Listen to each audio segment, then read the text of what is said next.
Halo, selamat datang di OHG bareng gua Yuda. Jadi di sini kita akan ngomongin T44. Kita sebelumnya udah ngomongin T3485. Kita di sini ngelanjutin untuk ngomongin penerus dari T3485 yaitu adalah T44.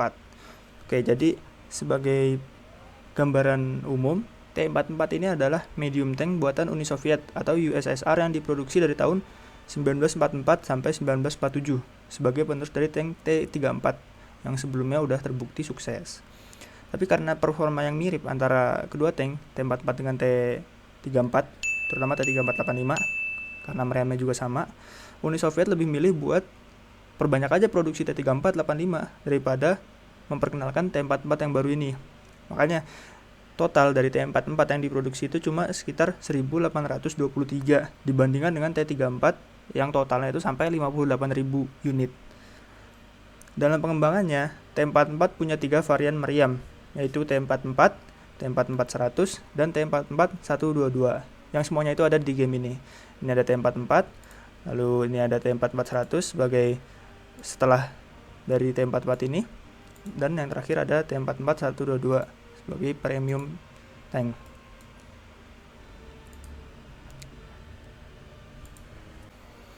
Oke, kita lanjut ngomongin spesifikasinya. Ada 3 spesifikasi yang menurut gua penting yang itu akan berpengaruh pada performa sebuah tank di dalam game War Thunder ini khususnya. Nah, untuk spesifikasi yang pertama yaitu adalah meriamnya. Nah, T44 ini sendiri dia meriamnya itu punya sama seperti T3485 yaitu ZS 53. Dia punya 85 mm kalibernya, terus reload standarnya itu 9,6 detik. Ini karena sudah di-upgrade jadi 9,1 detik, bisa dilihat di sebelah kanan.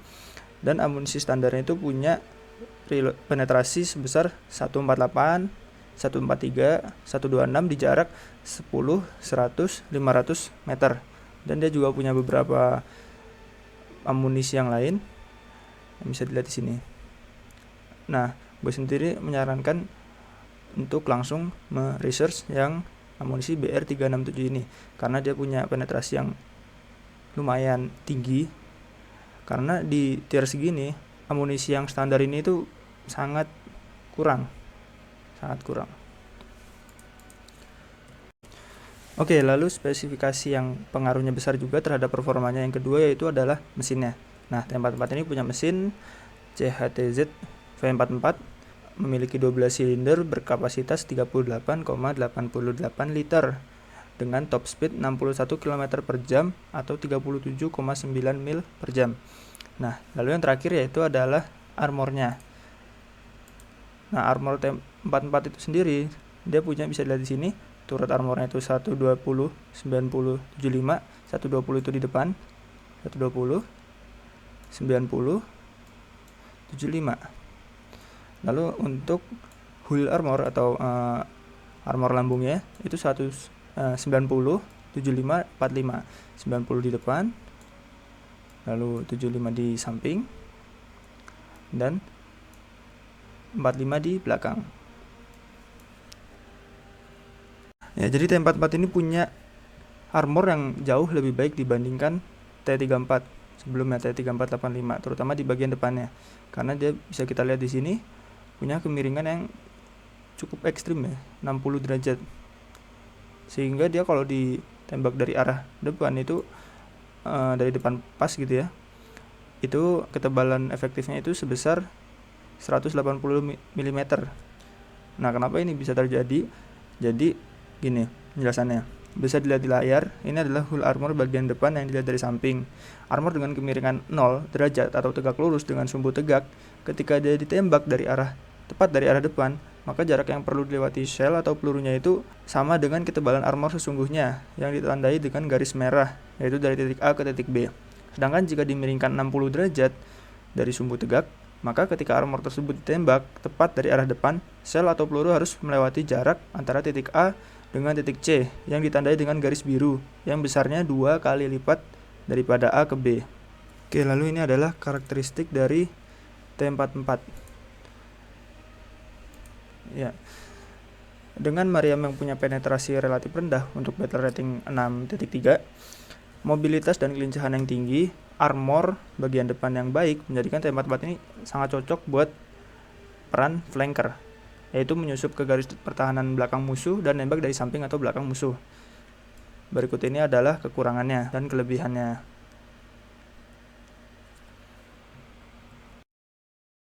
Oke, lalu kita akan ngomongin tentang sejarah dari T44 ini. Di bagian sejarah ini gue akan bagi menjadi 4 bagian, yaitu pertama pengembangannya, lalu yang kedua jumlah dan tahun produksinya, yang ketiga perang yang diikuti, dan 4 varian yang ada. Oke, kita mulai dari pengembangannya. Pertama itu latar belakangnya. Nah, T44 ini sendiri muncul sebagai penerus dari tank T34.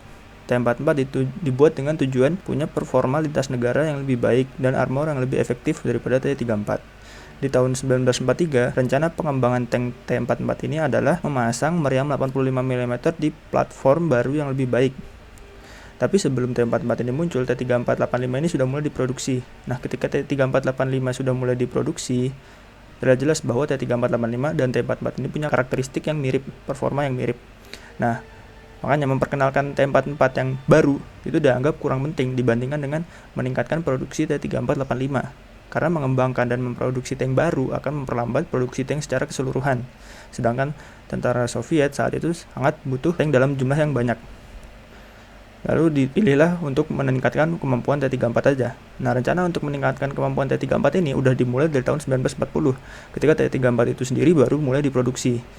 Nah, salah satu pengembangannya itu adalah T44 ini, yang mana ini bermula dari T34M. T34M ini didesain dengan armor yang lebih baik, turret yang 3 orang, yang sebelumnya 2 orang di T34, suspensi batang torsi yang modern, dan perubahan-perubahan yang lain. Nah, 5 set hull armor dari T34M ini udah diproduksi nih, dan diberikan ke pabrik nomor 183 di Kharkiv. Nah, tapi pabrik itu nggak punya waktu buat mengembangkan T34M ini karena terlalu sibuk memproduksi T34.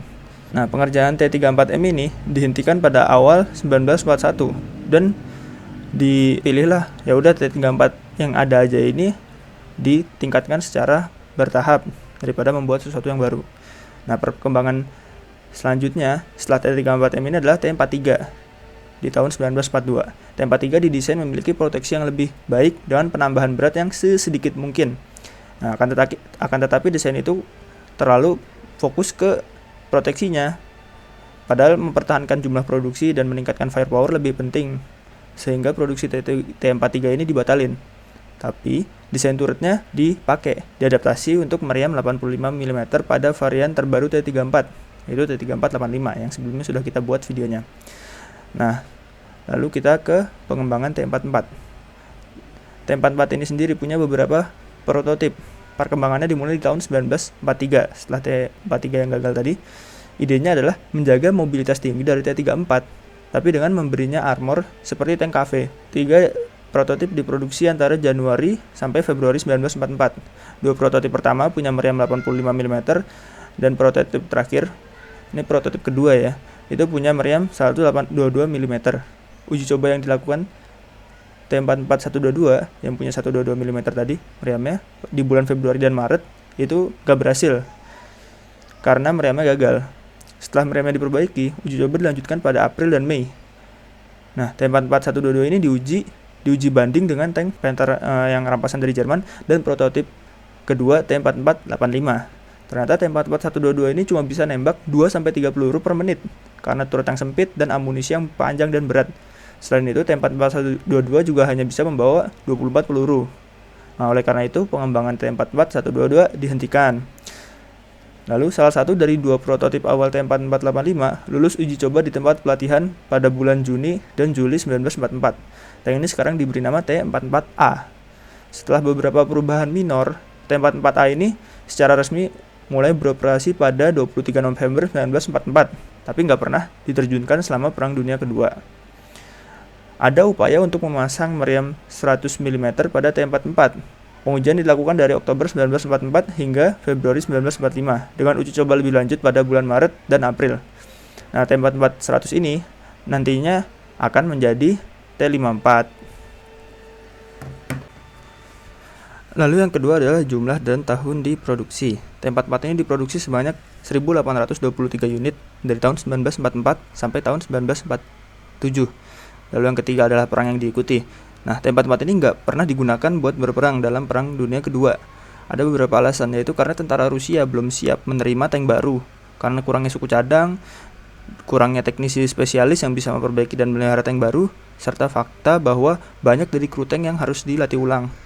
Setelah Perang Dunia Kedua selesai, tempat-tempat ini dijaga kerahasiaannya karena Cold War itu, sehingga nggak pernah ditunjukin ketika parade, dan fotonya nggak pernah ditunjukin kepada publik sampai kerahasiaannya itu dibuka. Dan nggak kayak kebanyakan senjata buatan Uni Soviet, tempat-tempat ini nggak diekspor. Nah, setelah jubah kerahasiaan itu dicabut di tahun 1960-an, ketika itu tank ini udah kuno, udah obsolete, barulah tempat-tempat ini digunakan dalam film-film perang dan diletakkan di dalam museum. Lalu yang terakhir itu ada variannya. Terdapat beberapa varian dari T44 yang merupakan versi upgrade dari T44 itu sendiri yang bisa dilihat di layar.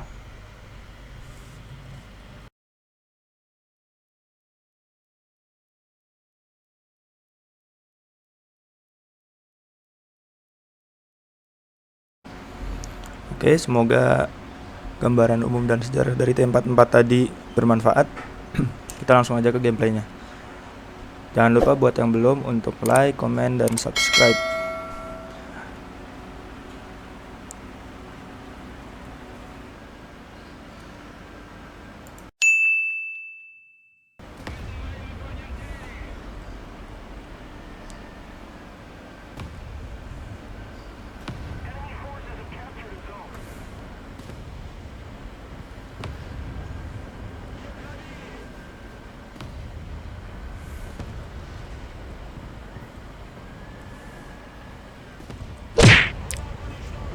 Nice. Kena sih.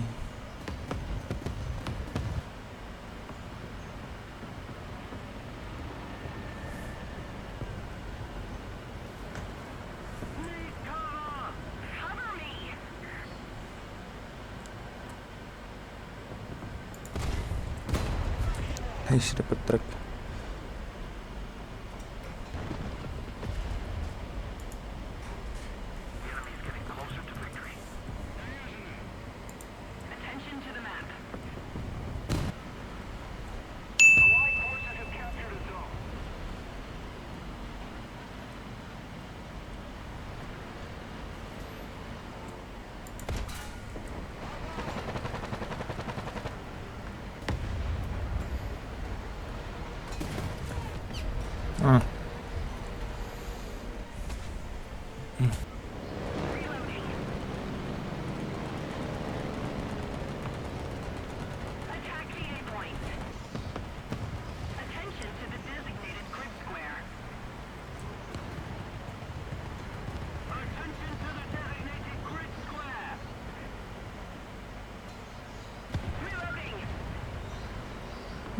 Ada suara. Hello there.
temen.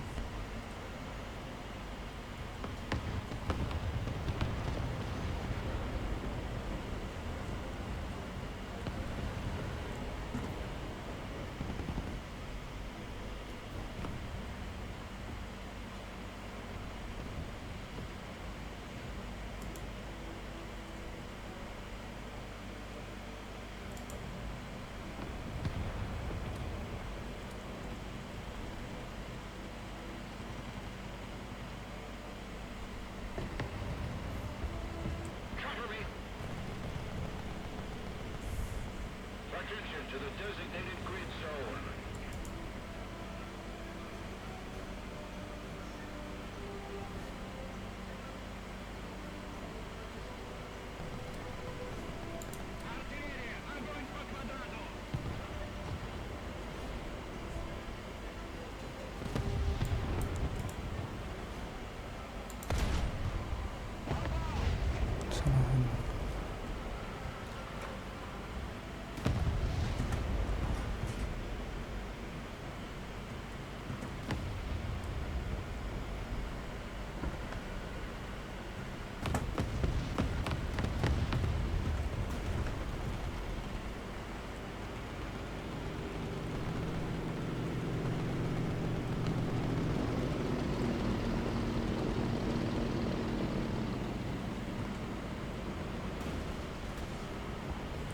Let's keep the pressure on.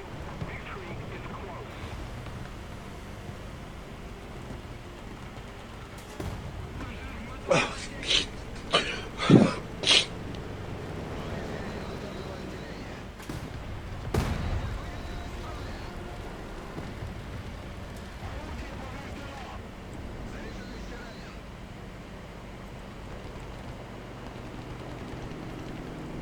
Somebody cover me.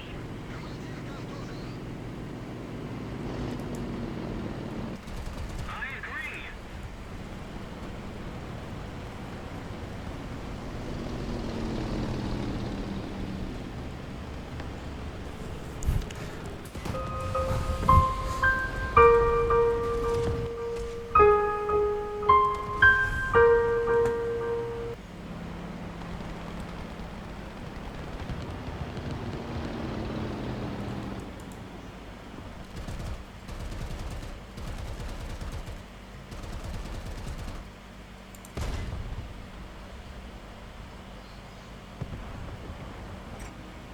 Attention to the designated grid zone.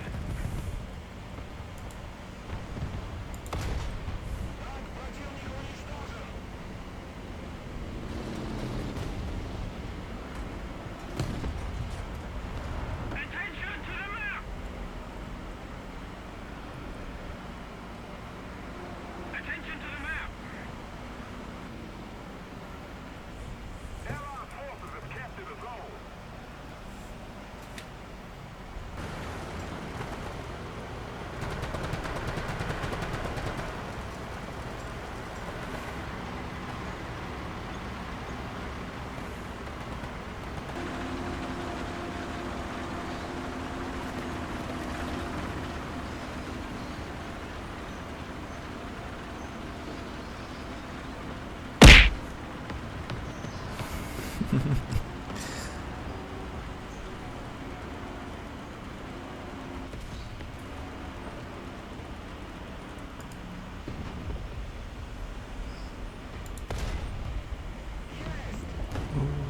Deket.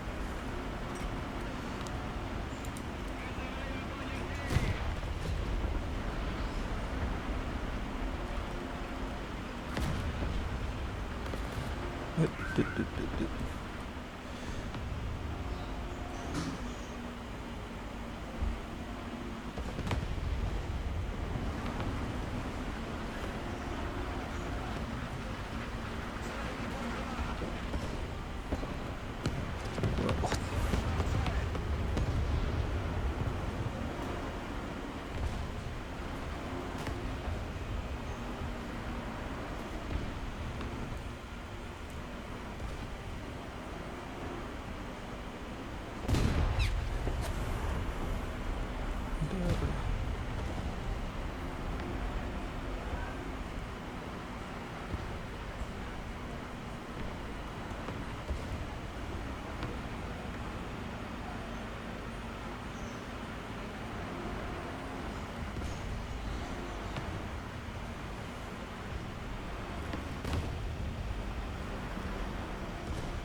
Pantes ternyata dari tadi pakai APCR.